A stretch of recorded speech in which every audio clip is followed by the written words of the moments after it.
So basically अब हम step और जो हमारा लोड वाला मॉड्यूल है वो जब हम अप्लाई करेंगे तो स्टेप के लिए हम क्या करेंगे कि इसे अप्लाई करने से पहले हम क्या करने वाले हैं ना कि जो हमारा बेसिक मॉडल है इसको हम एक कॉपी मॉडल क्रिएट कर देंगे। ठीक है। अब इस कॉपी मॉडल का नाम मैं डालता हूँ मॉडल बकल। और बकल क्यों कर रहे हैं ये आपको आगे जब चलोगे तो आपको समझ में आएगा कि मैंने बकल ही नाम यूज़ क्यों किया है, क्योंकि मुझे तो आगे का बात पता है ना तो इसलिए मैं बकल यूज़ कर रहा हूँ, है ना। तो और जो ये मॉडल है इसको हम मेन रखते हैं। ठीक है। अब बेसिकली मैंने क्या किया, दो मॉडल बनाया, एक मेन और एक बकल। सारी चीज़ें सेम है, मुझे क्या करना है मेन वाले में इम्परफेक्शन को ऐड करना है। तो वो जो मैंने दूसरा मॉडल बकल वाला बनाया है ना उसकी मदद से हम ऐड करेंगे। ठीक है। तो अब क्या होगा, दोनों में सेपरेट हमारा स्टेप क्रिएट होगा, दोनों में हमारा सेपरेट क्या होगा लोड कंडीशन होंगे। ठीक है। तो हम क्या करने वाले हैं कि हमें अभी तक क्या पता है कि हमें एक्सियल लोड इसके ऊपर देना है, उसके लिए हमें स्टेप क्रिएट करना है। तब हम स्टेप में जाएंगे और यहाँ पे हम क्रिएट करेंगे इनिशियल स्टेप हमें। अब देखिए यहाँ पे बहुत सारी चीज़ें जैसे स्टैटिक रिस्क, स्टैटिक जनरल और डायनेमिक एक्सप्लेट, डायनेमिक, ये सारे बहुत सारे यूज़ होते हैं। ठीक है। स्टैटिक हमारा कब होगा, जब हमारा सिंपल लोड होगा। ठीक है। तो अकॉर्डिंग टू दिस पेपर जो हम रेफरेंस ले रहे हैं, इन्होंने कर रखा है static normal, static general method से। तो हम पहले वही ट्राई करेंगे। बेसिकली जब मैं अपना प्रोजेक्ट कर रहा था उस वक्त क्या हुआ था कि मुझे करना था इसमें क्या कहते हैं, जो हमारा मेरा पूरा था वो साइक्लिक लोडिंग के ऊपर था बेसिस बेस्ड, कि मैं एक बिल्डअप कॉलम क्रिएट करके उस पर साइक्लिक लोडिंग का एनालिसिस कर रहा था। तो मैंने तो जब इसको ये किया था तो मैंने डायनेमिक एक्सप्लिसिट यूज़ किया था। इसका रीज़न ये था क्योंकि मुझे ये शो करना था कि डायनेमिक एक्सप्लिसिट जो है से भी जो मेरा रिजल्ट आ रहा है वो इनके जो गिवन पेपर है उससे मैच कर रहा है, यानी मेरा डायनेमिक एक्सप्लिसिट मेथड भी यूज़ करना इक्विवेलेंट है, वो मुझे शो करना था एज ए वैलिडेशन। तो मैंने वो किया था, इसलिए मैंने डायनेमिक एक्सप्लिसिट यूज़ किया था।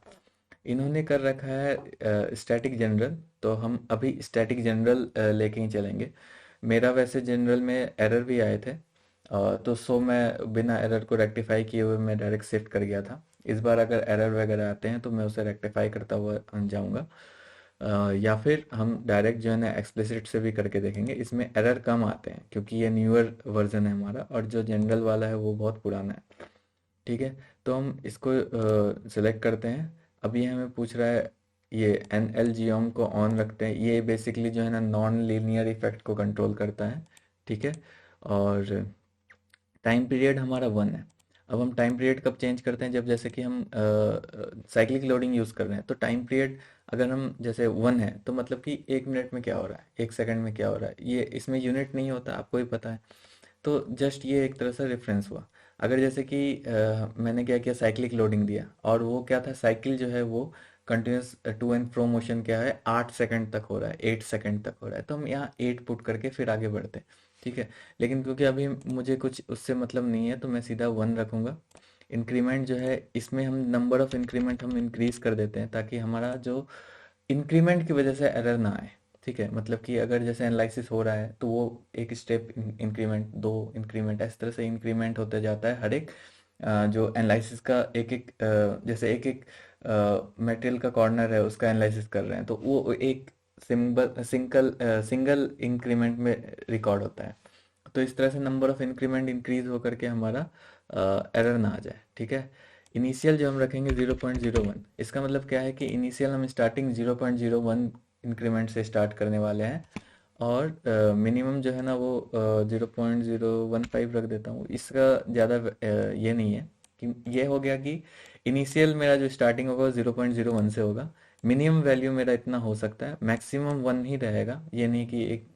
अब जैसे कि हमने टाइम पीरियड 1 दे रखा है तो सीधा डायरेक्ट जंप करके 1 पे आ गया तो उसमें एनालिसिस ही क्या हुआ। ठीक है। तो मैं कह रहा हूँ कि 0.01 से वो इंक्रीमेंट होता होता 1 तक आए। ठीक है। और उसमें अगर कहीं पे और ज़्यादा एनालिसिस करने की ज़रूरत हो तो मिनिमम वैल्यू इतना वो ले सकता है, इसका बेसिकली ये कहना है। ठीक है। और ये सब ऐसे ही रहते हैं एंड ओके।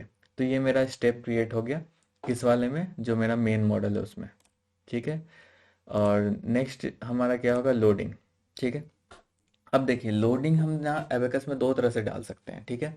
फॉर एग्जांपल अगर मेरा ये कॉलम है, ठीक है, इसके ऊपर हम क्या कहेंगे 100 किलो न्यूटन का लोड है, ठीक है, ये एक लोडिंग हो गया। दूसरा हम क्या करेंगे कि इसके ऊपर हम डिस्प्लेसमेंट दे सकते हैं, डिस्प्लेसमेंट इन द सेंस कि हम इसको बोलेंगे कि ये जो पॉइंट है मेरा 10 mm डिस्प्लेस हो जाए यहाँ तक, तो ये क्या हो गया, कंप्रेस हुआ, और इसके कारण मेरा बॉटम पे कुछ रिएक्शन फोर्सेस आएंगे, ठीक है।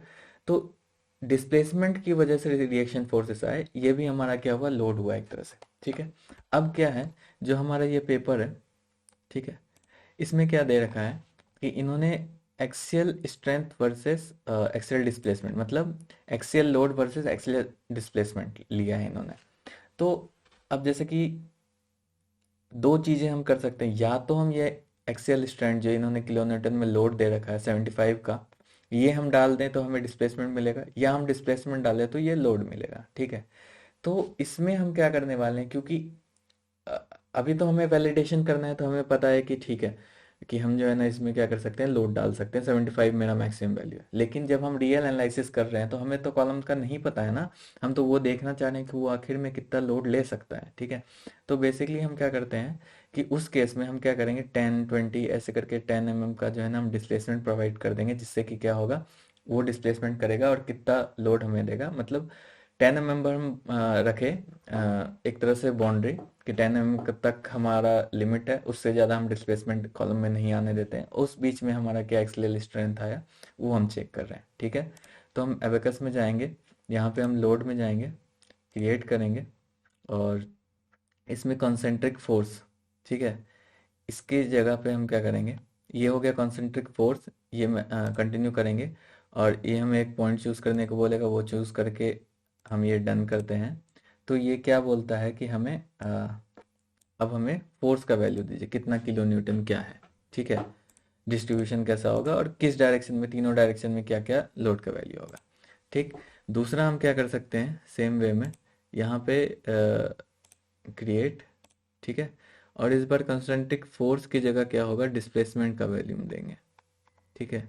और वो हम कहाँ से लाएंगे, wait a second, pressure, shell, pipe body, line load and, oh wait a second, sorry sorry sorry, वो हम यहाँ से इनपुट करेंगे बाउंड्री कंडीशन से, ठीक है। हम सेकंड वाले में जाएंगे, ऊपर वाला हमारा लोड हो गया, दूसरा वाला हो गया बाउंड्री कंडीशन, ठीक है। तो हम क्या करेंगे, बाउंड्री कंडीशन में जाएंगे, यहाँ पे बाउंड्री क्रिएट करेंगे, तो ये हमसे पूछेगा कि बाउंड्री कंडीशन कौन सा, ठीक है। तो हम सबसे पहले यहाँ देंगे मेरा अगर डिस्प्लेसमेंट, ठीक है, डिस्प्लेसमेंट हमने नाम दे दिया। अब हमसे पूछेगा कि किस तरह का होना चाहिए, तो डिस्प्लेसमेंट एंड रोटेशन आपको यहाँ दिख रहा है, कंटिन्यू करना है। ये हमसे पूछेगा कि सेलेक्ट रीजन या बाउंड्री, तो हमें क्या करना है, ये ऊपर वाला जो हमारा है रेफरेंस पॉइंट, उसको सेलेक्ट करना है, डन करना है। डन करने के बाद हमें ये आएगा, ठीक है। अब ये क्या बोल रहा है कि हमें दीजिए किस डायरेक्शन में, जैसे यू डायरेक्शन में, ठीक है। U2 डायरेक्शन कौन सा हुआ, X हुआ मेरा U1, Y हुआ U2, और Z हुआ U3। तो U2 डायरेक्शन में हमें -10, इसका मतलब क्या है, -10 डायरेक्शन, मतलब X तो ऐसे है, ये पॉजिटिव साइड हुआ, और हमें डिस्प्लेसमेंट नीचे देना है तो निगेटिव साइड हो गया, निगेटिव साइड हमें -10 का दिया, तो इसका मतलब क्या हुआ, 10 mm हम उसे कंप्रेस कर रहे हैं डाउनवर्ड, ठीक है। एंड देन ओके, तो हमने बेसिकली एक डिस्प्लेसमेंट दिया। दूसरा हमें और क्रिएट करना है क्या, बाउंड्री कंडीशन फिक्स्ड, फिक्स कह सकते हैं, इनकास्टर कह सकते हैं। तो अब हमें क्या करना है, इनकास्टर, कंटिन्यू, और RP2 एंड डन। तो बेसिकली हमने अभी क्या किया, हमने क्या कहा कि ऊपर वाले को डिस्प्लेस करो, और नीचे वाला जो हमारा बॉटम है उसको क्या कर रखना है, फिक्स करना है, ठीक है। तो इसमें आपको जैसे ही हमने इनकास्टर वाला चूज़ किया ना, इसमें आपको कई सारे चीज़ मिलेंगे, जैसे कि सिर्फ हमें डिस्प्लेसमेंट को जीरो रखना है, सिर्फ हमें अनदर चीज़ रोटेशन को जीरो रखना है, या हमें सब चीज़ को जीरो रखना है, पिन बनाना है, या फिर डिस्प्लेसमेंट रोलर टाइप का कुछ बनाना है, तो उसके लिए ये सारा चीज़ है। तो हमें क्या करना है, इनकास्ट करना है, मतलब हमारा सारा मूवमेंट एंड जो रोटेशन, और जैसे UR1 है, मतलब कि क्या हुआ, रोटेशन इन X एक्सिस, रोटेशन इन Y एक्सिस, ठीक है, and rotation in Z axis, ऐसे, और डिस्प्लेसमेंट इन 1 2 3। तो हमारा फिक्स पे क्या होता है, सारी चीज़ें बाउंडेशन होता है, तो उसे हम इनकास्टर कहते हैं। हम ओके करेंगे, तो एक तरह से हमारा यहाँ पे क्या हो गया, एक फिक्स क्रिएट हो गया और एक डिस्प्लेसमेंट क्रिएट हो गया, एंड देन डिसमिस। तो बेसिकली ये हमारा क्या हो गया, एक तरह से लोड क्रिएट कर लिया और स्टेप क्रिएट कर लिया हमने, ठीक है। ये हो गया हमारा मेन मॉडल का। अब हम जाएंगे बकल वाले में, ठीक है, दूसरे मॉडल में हमारा, और इसमें फिर से क्या करना है, स्टेप क्रिएट करना है, ठीक। और स्टेप मैनेजर में गए और क्रिएट किया। इस बार हमें जो है ना प्रोसीजर टाइप जनरल नहीं रख के लीनियर डिस्ट्रीब्यूशन रखना है, और इसमें हमें बकल चूज करना है। इसलिए मैंने नाम बकल यूज रखा था। क्यों बकल हम क्यों यूज कर रहे हैं, बकल यूज करने का मेरा बेसिक ये है कि हम क्या कर रहे हैं कि कंप्रेस कर रहे हैं। कंप्रेशन के कारण जो हमारा कॉलम में इफेक्ट आता है वो क्या आता है, बकलिंग इफेक्ट आता है। इसलिए हम बकल चूज कर रहे हैं, एंड देन कंटिन्यू, ठीक है। इसमें हमें ज़्यादा कुछ भी यूज नहीं करना है, ठीक है। और ये हमसे पूछेगा कि number of eigen values. Number of eigen values का मतलब क्या हुआ कि जब हम आपने जब स्ट्रक्चर डायनेमिक्स पढ़ा होगा, तो उसमें क्या होता है कि हम जैसे कि अगर कैसे बताऊं, जैसे हम अर्थक्वेक का लोडिंग लेते हैं तो हमें क्या होता है, कुछ कैलकुलेशन के बाद आइगन वैल्यूज निकलता है। हम मैट्रिक्स बनाते हैं, मास मैट्रिक्स और स्टिफनेस मैट्रिक्स, उससे हम क्या निकालते हैं, आइगन वैल्यू निकालते हैं। वो आइगन वैल्यू कितने चाहिए हमें, जो हम वहाँ कैलकुलेट करते हैं, यहाँ हमें एबेका सॉफ्टवेयर खुद ही दे देगा, ठीक है। तो वो हमसे पूछ रहा है कि कितने, जैसे कि हम वहाँ निकालते थे तो हम 2 3 निकालते थे मैक्स टू मैक्स, ठीक है। जनरल वे में हमें कहा गया कि 3 रखें, हम सेफ साइड में 5 निकाल रहे हैं। 5 का मतलब आइगन वैल्यूज का मतलब क्या है कि वो डिफ्लेक्शन शेप हमारा हमारा बताएगा कि किस डायरेक्शन में डिफ्लेक्शन शेप्स होगा, ठीक है। तो ये 5 हो गया। और वेक्टर हम कितना यूज़ करेंगे, 10, जनरली इसका डबल होता है। और मैक्सिमम नंबर ऑफ इटरेशन 30, 30 तक में आ गया तो ठीक है, नहीं तो हम इसको हम इंक्रीज भी कर सकते हैं, 300 एंड 100 भी कर सकते हैं, ठीक है। कि मैक्सिमम इटरेशन जो है ना 300 तक करो, और उसमें अगर 5 वैल्यूज आ गए तो ठीक है, ठीक। And then okay. तो ये मेरा स्टेप क्रिएट हो गया। अब क्या होगा, ये मुझे बस एक बकल इफेक्ट देगा, और उस बकल इफेक्ट के मतलब जो लोड के कारण बकलिंग आएगा उसको हम एज अ इम्परफेक्शन यूज करके हमारा मेन मॉडल में यूज करेंगे, ठीक है। Then dismiss. और जो हमारा लोड है, इस बार हम क्या करेंगे, सेम चीज करेंगे। बस अंतर क्या रहेगा, जो हमने 10 mm का डिस्प्लेसमेंट दिया था उसके जगह पे हम बस 1 mm का देंगे, कि 1 mm पे ये पूरा बकल हो गया। अगर 1 mm का डिस्प्लेसमेंट पे ये पूरा बकल हो गया तो हमारा इम्परफेक्शन क्या होगा, ठीक है, वो चीज़ है। तो बाउंड्री कंडीशन में हम क्या करेंगे, सबसे पहला हो गया हमारा 1 mm। 1 mm में रख देते हैं नाम कंटिन्यू, ओ सॉरी, सिमेट्री की जगह डिस्प्लेसमेंट, ओ ओके, 1 से स्टार्ट नहीं हो सकता, तो इसीलिए हम क्या कर सकते हैं, इसको डिस्प्लेसमेंट ही रहने देते हैं, डिस, ओके। कंटिन्यू। हमने रेफरेंस पॉइंट चूज किया, डन किया, और इस बार U2 डायरेक्शन में मेरा -1 का बकलिंग रहेगा, एंड देन ओके। दूसरा हम क्रिएट करेंगे जो मेरा फिक्स्ड होगा, इनकास्टर वाला चूज करेंगे, कंटिन्यू। हमने RP2 चूज किया, डन किया, इनकास्ट किया, ओके। बेसिकली हमने सेम प्रोसेस को दोबारा किया, डिस्प्लेसमेंट हमने 1 चेंज किया, और जो हमारा स्टेप था वो थोड़ा चेंज किया, ठीक। अब इसे सेव कर लिया। तो बेसिकली अब हम अगर देखा जाए तो हमने क्या क्या किया, पार्ट कंप्लीट हो चुका है, प्रॉपर्टी कंप्लीट हो चुका है, असेंबली, स्टेप, इंट्रैक्शन, लोड, यहाँ तक कंप्लीट हो गया। अब हमारा मैशिंग बचा है। मैशिंग करने के बाद हम दोनों मॉडल को, जो हमारा बकलिंग वाला और मेन वाले को मैश करेंगे, और इसके बाद पहले हम बकल वाले का जॉब रन करेंगे, फिर उससे हम इम्परफेक्शन को निकाल करके हम मेन वाले में इनपुट करेंगे, एंड देन जो हमारा मेन वाले का जॉब है वो रन करेंगे। तो आगे का हमारा जो स्ट्रेटजी है ये इस तरह से चलेगा।